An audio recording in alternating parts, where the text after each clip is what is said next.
देश की आधी आबादी को मूर्ख बनाने का काम एक बार फिर से नरेंद्र मोदी और बीजेपी सरकार करने का पूरा प्रयास कर रही है।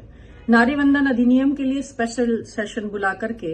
इसको बिना सेंसस और बिना डिलिमिटेशन के लागू करना,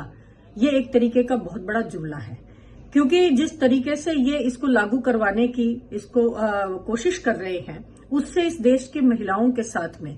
किसी भी प्रकार से न्याय होने की गुंजाइश नजर नहीं आती है। क्योंकि जब तक जनगणना नहीं होगी, जब तक किसकी कितनी यहां पर हिस्सेदारी है, तो उसकी भागीदारी कैसे सुनिश्चित होगी। जो ओबीसी वर्ग की महिलाएं हैं, एससी एसटी की महिलाएं हैं, अगर उनके लिए इस रिजर्वेशन के अंदर अलग से सीट तय नहीं की गई, तो ये जग जाहिर है कि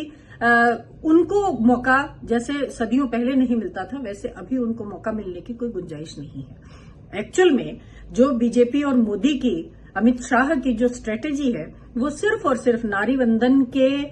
आड़ में परिसीमन को गलत तरीके से लागू करना है। क्योंकि 2029 के अंदर इनको ये बिल्कुल 100% पूरे देश की जनता ने इनको ये इंटीमेशन दे दिया, और 2024 में भी जब ये चाहते थे कि ये पूरे 400 का नारा देते थे, 400 पार का नारा देते थे, और ये 240 पर सिमट गए, तो इनको ये इस बात का अंदेशा है कि 2029 में ये सत्ता में वापसी नहीं करेंगे। तो ये हर वो कोशिश कर रहे हैं कि किस तरीके से हम नए सिरे से डिलिमिटेशन करके, बदनीयती से डिलिमिटेशन करके, और हम ऐसी पार्लियामेंट्री सीट और ऐसी असेंबलीज हम बनाएं काट छाट करके, जहां से इनके जीतने की संभावनाएं बनती हों। तो ये जो नारी वंदन शक्ति अधिनियम जो ये लेकर के आए हैं, ये वास्तव में महिलाओं के सशक्तिकरण का, महिलाओं को राजनीतिक रूप से प्रतिनिधित्व देने का नहीं है, बल्कि नरेंद्र मोदी और अमित शाह की 2029 में सरकार में लौटने का एक ड्राफ्ट ये तैयार कर रहे हैं।